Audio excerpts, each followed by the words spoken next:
မင်္ဂလာပါ Amy Community ဆန္ဒကြိုဆိုပါရစေ။ဒီနေ့ပြပြပေးသွားမယ့်သင်ခန်းစာလေးကတော့ Microsoft မှာ table ဇာတ်တွေကိုဘယ်လိုဆွဲရလဲဆိုတာလေးပြသွားမှာပါ။အဲ့တော့ channel 2 table ဇာတ်ဆွဲနည်းကိုလိုက်ကြည့်လိုက်အောင်နော်။အဲ့တော့ table ဇာတ်တွေကိုဆွဲချင်တယ်ဆိုရင်ဘယ်လိုရင်သွားမလဲဆိုရင် insert ကိုရင်သွားမယ်။ insert ကနေပြီးတော့မှ table လေးကိုဝင်လိုက်။မြားလေးကိုဖွင့်လိုက်ရင်ဒီအောက်မှာဒီလိုပေါက်လေးကျလာတယ်။ကျလာတဲ့ထဲမှာကျတော့ဘယ်လိုသွားမလဲဆိုရင် insert table ဆွဲနေတာလေးကိုသွားမယ်။ဟုတ်ပြီနော်။ insert table ဆိုနေရာလေးသွားမယ်ဒါဆိုလို့ရှိရင် insert table ဆိုပြီးပေါက်လေးထပ်ကြလာတယ်ပြီးရင် number of column number of row ဆိုပြီးတော့ပြီးတယ်အဲ့တော့ဘယ်ကိုဆွဲမဲ့ဇာတ်ခွက်လေးတော့ရှိရမယ်ပေါ့နော်ကျဲဆွဲမဲ့ဇာတ်ခွက်လေးတစ်ခွက်ရှိမယ်ရှိရဆိုလို့ရှိရင်ကိုက column block row block နဲ့လိုချင်တာလေအခုသွားတော့ဒီမှာ column က9 column နဲ့ row က2 column ဆိုပြီးပြောတယ်ဟုတ်နော်အဲ့တော့ကျဲတော့ဒီနေရာမှာတိုးချင်တယ်ဆိုလည်းရတယ်ပေါ့နော်အခု column ရေအတွက်ကို10 column ပေးမယ် row က5 column 6 column ဒါသုံးမယ်ပေါ့နော်10ခု10ခုစီသုံးမလား11ခုသုံးမလားဒါကိုဆွဲမဲ့ဇာတ်အတိုင်းဒီမှာအတူအလျှော့လုပ်သွားလို့ရတယ်အဲ့တော့တစ်ချက်ကတော့ column က6ခုနဲ့ row က10ခုဒီလိုဇာတ်လေးဆွဲချင်တယ်ပေါ့ဥပမာပေါ့နော်ဒါဆိုလို့ရှိရင်ကိုကြိုက်တဲ့table ရေအတွက်ပေးပြီးသွားပြီเนาะ row ရေအတွက် column ရေအတွက်တွေ share ပေးပြီးသွားပြီဆိုရင် okay လို့ပေးလိုက်ရပြီဒါဆိုရင် share ပေးခဲ့တဲ့အတိုင်းသွားဇာတ်ခွက်လေးပေးရဲအဲ့တော့ column ဆိုတော့ထောင်လိုက်တရား column ဖြစ်တဲ့အတွက်1 2 3 4 5 6ဒါဆိုလို့ရှိရင် column 6ခု row ကခုန10ခုလို့ပြောခဲ့တော့1 2 3 4 5 6 9 10ဆိုပြီးတော့ row 10ခုနဲ့ column 6ခုဒါလေးကိုကိုကလိုတလိုနေရာချကျင်တယ်ဆိုရင်ဒီမှာဒီမြားလေးရဒီမှာထောက်လိုက်ရင်ပုံစံလေးရအမျိုးမျိုးပြောင်းသွားတယ်အဲ့နေရာမှာချေရောကဒီလိုအနက်ရောင်လိုလေးဖြစ်သွားပြီဆိုမှလက်ကလစ်လေးဖိပြီးတော့ဇာတ်ခွက်ကိုစာမျက်နှာကိုလိုတဲ့နေရာကိုရွှေ့မယ်ပြီးရင်ဒါကနည်းနည်းကျင်းနေတယ်ကိုကနည်းနည်းကျင်းကျင်နေဆိုဒေါင်းဖြတ်ဒီနေရာလေးကိုလာမယ်ဒေါင်းဖြတ်မြားလေးတစ်စောင်းလေးဖြစ်သွားပြီဆိုတော့မှကိုလိုသလိုအတူအရှိကြီးသေးခြုံချက်နော်နော်ကိုကဘလို့ချုံကြံလဲကိုကဒီလိုအောက်ကိုရှေ့ချင်တာလားဒါမှမဟုတ်ရင်ဇေယအပေါ်ကက်ကလေးဖြစ်ချင်တာလားဒါမှမဟုတ်နည်းနည်းဒီဘက်ကိုရှေ့ချင်သေးရလားကိုလို့ဒီလိုချိန်လို့ရပါတယ်ဒါကကိုလိုချင်တဲ့ဇေယလေးဆွဲပြီးသွားပြီဆိုရင်ဒီလိုနည်းနဲ့ဆွဲပါတယ်အဲ့ဒါအောင်မှချေတော့အပေါ်နော်အပေါ်ကိုခေါင်းစဉ်နေရာတွေကိုဒီလိုလေးကြဲကြဲလေးဖြစ်ချင်တယ်ပေါ့အမှဒီလိုကြီးဆွဲချက်လိုက်တာမျိုးမဟုတ်ဘဲနဲ့Microsoft ရဲ့ table ဇာတ်မှာဘာလုပ်ချင်လဲဆိုလို့ရှိရင် math အကွက်တွေကိုပေါင်းချင်တယ်တစ်ခွက်နဲ့တစ်ခွက်နဲ့ကိုပေါင်းချင်တယ်ဒီဆွဲထားတဲ့ဇာတ်လေးမှာပေါ့နော်အဲ့တော့နှစ်ခုကိုဆက်လက်ပေးလိုက်တယ်ပေးလိုက်ပြီးဆိုတာနဲ့လေtable လေးအောက်ထဲက math လေးကပေါ်လာတယ်မဟုတ်ဘူးဆိုရင်လေဒီမှာမှိန်နေရနော်အဲ့တော့ချေတို့ပေါင်းမဲ့ဇာတ်ကွက်ကိုဆက်လက်ပေးလိုက်ပြီးဆိုတော့မှသူက mat cell လေးပေါ်လာတယ်ပေါင်းလိုက်တယ်ဒါဆိုရင်ဒီမှာနှစ်ကွက်တစ်ကွက်ပေါင်းပြီးသွားတယ်အဲ့လိုပဲဘေးပင်ညာပေါင်းခြင်းနဲ့ဆိုလဲတူတူပဲကိုပေါင်းခြင်းနဲ့ကွက်လေးကိုဆက်လက်ပေး mat cell လို့ပေးလိုက်ဒါဆိုရင်ဒီမှာကိုလိုချင်တဲ့ဇာတ်ကွက်လေးရသွားပြီဟုတ်နော်အဲ့တော့တခြားဒီမှာပေါင်းခြင်းနဲ့ကွက်လေးရှိရဆိုလဲထမင်းလို့ဆိုပါတော့ကိုကပေါင်းမယ်ဆိုတဲ့ကွက်လေးကိုဆက်လက်ပေးလိုက်တယ် mat cell လေးနှိပ်လိုက်ပြီးရင်ဒါလေးကိုလည်းပေါင်းမယ်ဆိုရင် mat cell လေးနှိပ်လိုက်ဒါဆိုရင် share လိုချင်တဲ့ဇာတ်ကွက်လေးဒီမှာရသွားပြီပေါ့နော်တစ်ချက်ဆွဲမဲ့ဇာတ်ပုံစံလေးပေါ့တကယ်လို့အဲ့နေရာမှာကွာတခြားပုံစံဆွဲခြင်းနဲ့ဆိုလေရတယ်ဒါအကွက်ပေါင်းတာနဲ့ဇာတ်ကွက်ဆွဲတာလေးကိုပြသွားတာအဲ့တော့ဒီနေရာမှာဆွဲလို့ရတယ်အမ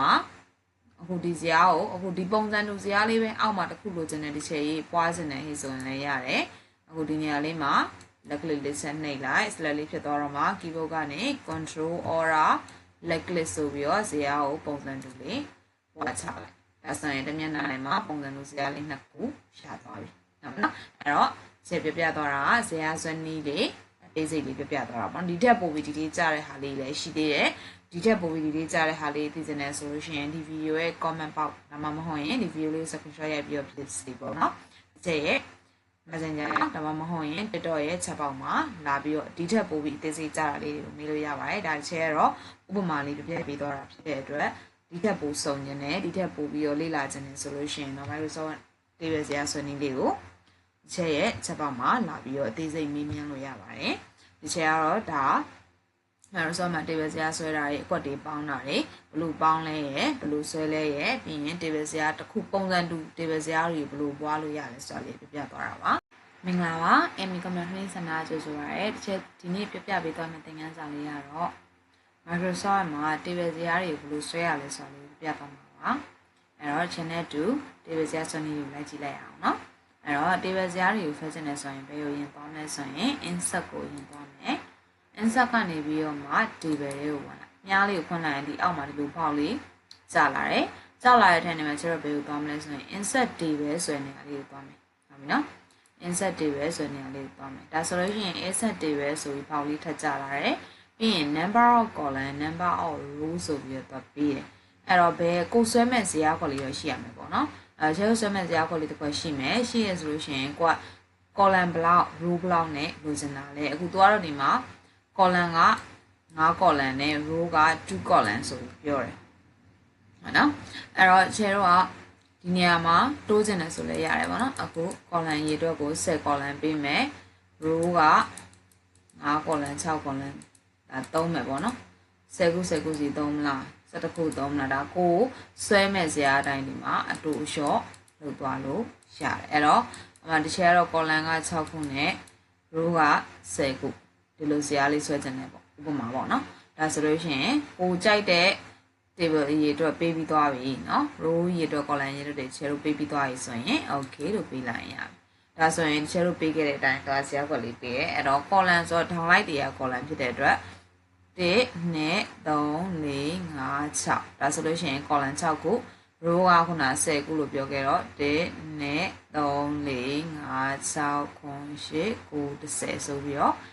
row 10ခုနဲ့ column 6ခုဒါလေးကိုကိုကလိုလိုနေရာချချင်တယ်ဆိုရင်ဒီမှာ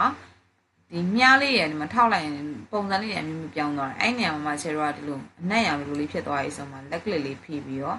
ဇာတ်ခွက်ကိုစာမျက်နှာကိုလိုတဲ့နေရာကိုရွှေ့မယ်ပြီးရင်ဒါကနည်းနည်းကျင်းနေတယ်ကိုကနည်းနည်းကျင်းနေတယ်ဆိုဒေါင်းဖြတ်ဒီနေရာလေးကိုလာမယ်ဒေါင်းဖြတ်မြားလေးတစ်စောင်းလေးဖြစ်သွားပြီဆိုတော့မှကိုလိုလို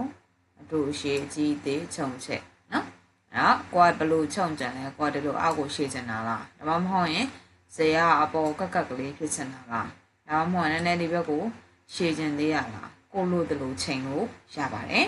ဒါကကိုလိုချင်တဲ့ဇေယျလေးဆွဲပြီးသွားပြီဆိုရင်ဒီလိုနည်းနဲ့ဆွဲပါတယ်အဲ့ဒါအောင်မှချေတော့အပေါ်နော်အပေါ်ကိုခေါင်းစဉ်နေရာတွေကိုဒီလိုလေးတွေကြဲလေးတွေဖြစ်ချင်တယ်ပေါ့အမှဒီလိုကြီးဆွဲချက်လိုက်တာမျိုးမဟုတ်ဘဲနဲ့ Microsoft ရဲ့ table ဇာတ်မှာဘာလုပ်ချင်လဲဆိုလို့ရှိရင် match အကွက်တွေကိုပေါင်းချင်တယ်တစ်ခွက်နဲ့တစ်ခွက်နဲ့ကိုပေါင်းချင်တယ်ဒီဆွဲထားတဲ့ဇာတ်လေးမှာပေါ့နော်အဲ့တော့နှစ်ခုကို select ပေးလိုက်တယ်ပေးလိုက်ပြီးဆိုတာနဲ့လေ table လေးအောက်ထဲက match လေးကပေါ်လာတယ်မဟုတ်ဘူးဆိုရင်လေဒီမှာမှိန်နေရနော်အဲ့တော့ချေတို့ပေါင်းမဲ့ဇာတ်ကွက်ကို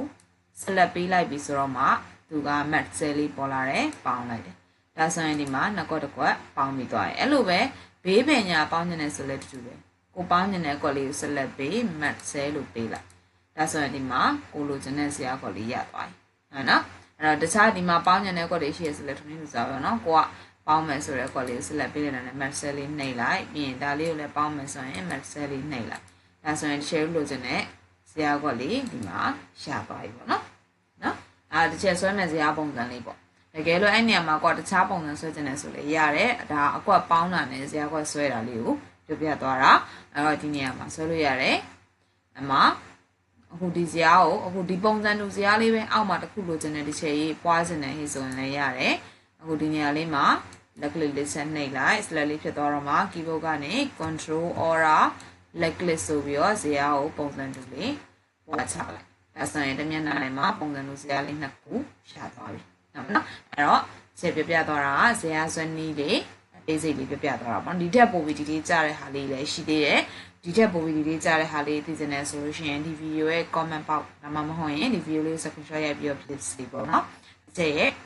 Messenger ဒါမှမဟုတ်ရင် TikTok ရဲ့ chat box မှာလာပြီးတော့ဒီထက်ပိုပြီးအသေးစိတ်ကြားတာလေးတွေကိုမေးလို့ရပါတယ်ဒါတစ်ချက်ကတော့ဥပမာလေးပြပြပေးသွားတာဖြစ်တဲ့အတွက်ဒီထက်ပိုစုံနေတယ်ဒီထက်ပိုပြီးတော့လေ့လာခြင်းနေဆိုလို့ရှိရင်တော့ Microsoft table ဇာတ်ဆွဲနည်းလေးကို ချက်ရဲ့ချက်ပေါက်မှာလာပြီးတော့အသေးစိတ်မေးမြန်းလို့ရပါတယ်ဒီချက်ကတော့ဒါ Microsoft မှာ table ဇယားဆွဲတာတွေအကွက်တွေပေါင်းတာတွေဘလို့ပေါင်းလဲရဲ့ဘလို့ဆွဲလဲရဲ့ပြီးရင် table ဇယားတစ်ခုပုံစံတူ table ဇယားတွေဘလို့ပွားလို့ရလဲဆိုတာလေးပြပြသွားတာပါ